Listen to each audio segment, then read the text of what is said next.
What's going on, and welcome to Joe's Geek Show, the video series where we talk comics and DCeased, issue number 6, End of the World. Written by Tom Taylor, with pencils by Trevor Harrison and Neil Edwards, inks by Stefano Guadiano, and colors by Rain Barreto, with letters by Saida Tamafonte. And this issue starts off with the survivors looking up at an infected Superman who crashes into the largest residential building in the world, killing everyone in the immediate area. Meanwhile, at the Fortress of Solitude, the remaining heroes discuss the best way to deal with the infected Superman, with Damian, aka the new Batman, pulling out a shard of kryptonite, with Cyborg considering turning it into a gas, but Wonder Woman has a more permanent solution in mind. She heads to Kal-El's forge and creates a sword, part kryptonite and part magic. The other heroes begin collecting the survivors onto the arcs, with Batman and Kid Flash in the Gotham jungle, loading everyone on the ship except for Poison Ivy and Harley Quinn, who stay behind, while Green Arrow assists with the evacuation of Themyscira. However, the infected Aquaman attacks the island with the Kraken and his underwater army of the dead. Green Arrow is able to kill Aquaman, and the rest of the Amazonians decide to fight the zombies in order to give the Ark time to prepare for departure. Meanwhile, Cyborg, Green Canary, and Wonder Woman rush in to engage Superman.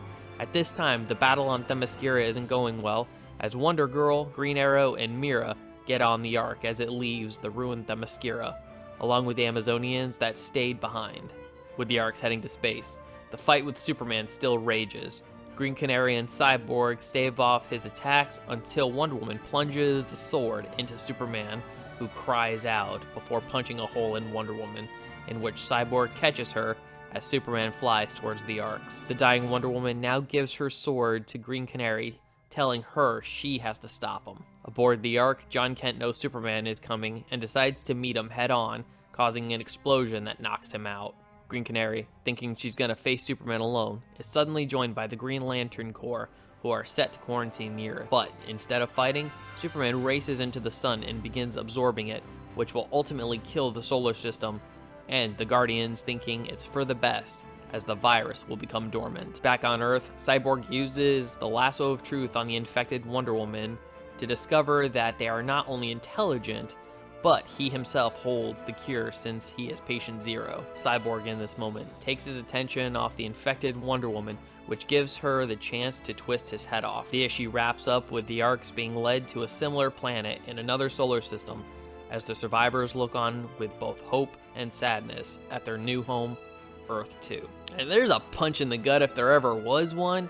I mean, just over the course of this series, just watching all of the legacy characters from Batman in the first issue, having to sit through and watch the Flash die, which was really something. Like, after it happened, I was still feeling it even reading this issue, because as soon as I opened it up, my mind just went back to that immediately. Also, seeing Superman, the hope of the world, infected, was just, oh my god, how are they gonna stop this guy? And of course, the last of the Trinity, Wonder Woman, meets her end as well, and even takes out Cyborg in the process. Speaking of Cyborg, why on this God's green earth would you turn your back on a zombie? I mean, I get it.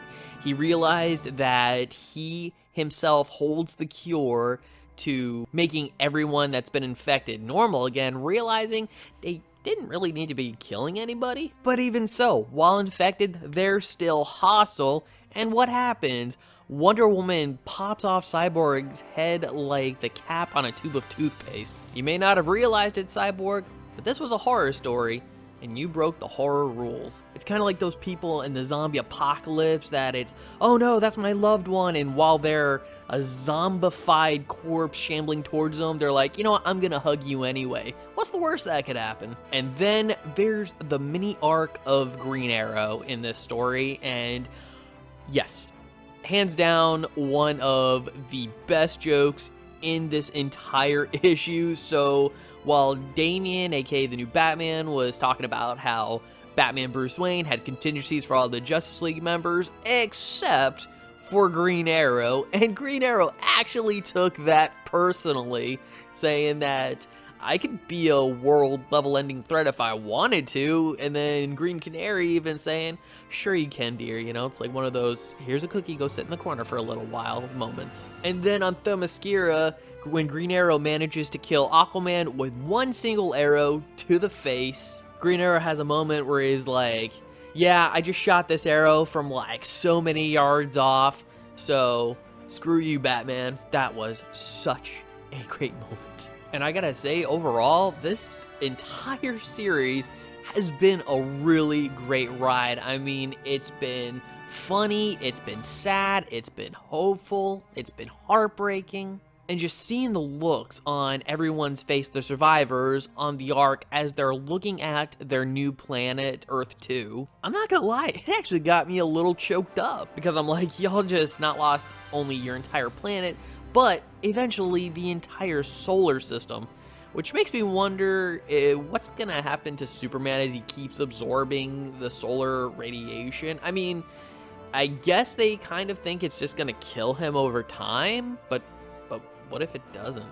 What if that's actually some kind of sequel bait? Okay, yeah, no, I actually don't want a sequel to this. I think it's as close to perfect as you can possibly get. The only story point that I think has anything left to say would be the bit with John Constantine in his one-shot spin-off there, A Good Day to Die. Because at the end of that book, he goes into the magical vortex and he says the world isn't going to end on his watch, which led me to believe that he was going to come out of this book somewhere in order to save the day. But that didn't happen, so now I'm just kind of wondering what's going on with that plot point. And in the end, I'm going to say that DCeased issue number 6 gets the epic gold medal. So DCeased issue number 6, have you read this book? I would love to hear your thoughts.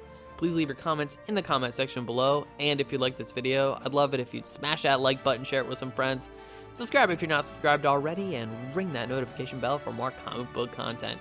And if you're wondering what to watch next, consider one of these 2 videos.